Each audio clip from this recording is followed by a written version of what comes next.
Ja, het hoogtepunt is natuurlijk altijd dat ik 1 keer in 2 jaar zoveel geld bij elkaar gespaard heb dat ik naar Zuid-Amerika kan gaan. Met name naar Colombia.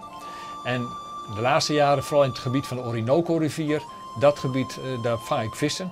En doordat de vrede met de vark is, kun je nou op gebieden komen waar eigenlijk 50 jaar niet gevist is. En dan heb je allerlei interessante vissoorten die eigenlijk nu ontdekt worden door een aantal mensen. En daar ben ik eentje van.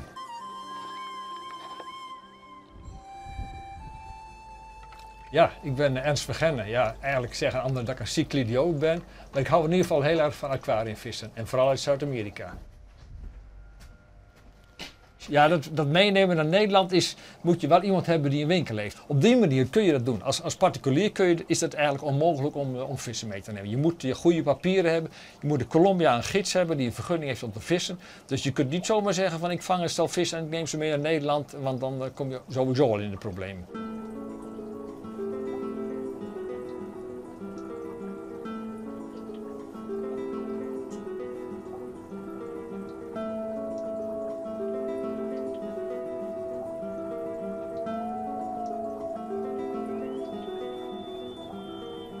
Hier in deze bakken probeer ik het biotoop na te maken. Zacht water, ik vang regenwater op, wat ongeveer gelijk is aan het water waar ze in de natuur rondzwemmen. En dan heb je kans dat je ze kunt kweken.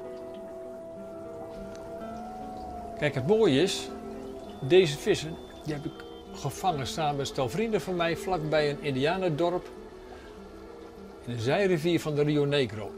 Dit is wel de mooiste vis die wij gevangen hebben. Een van de eerste exemplaren die hier in Europa rondzwemmen. De Amsterdamse species Rio Cuyari. This must be underwater love. The way I feel it sleeping all over me. This must be underwater love. The way I feel it. O que é esse amor da água? Deve sentir muito parecido a esse. Hier heb ik een onderwaterfilmpje gemaakt die ik gebruik om aan liefhebbers te laten zien. Hier zie je onder andere de vissen die bij mij in de schuur zitten nu.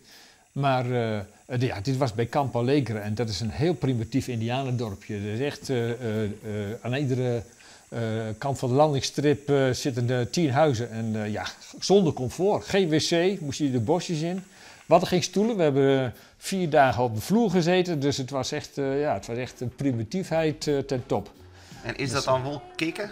Nou, op dat moment niet. Achteraf denk ik, ik heb weer wat beleefd.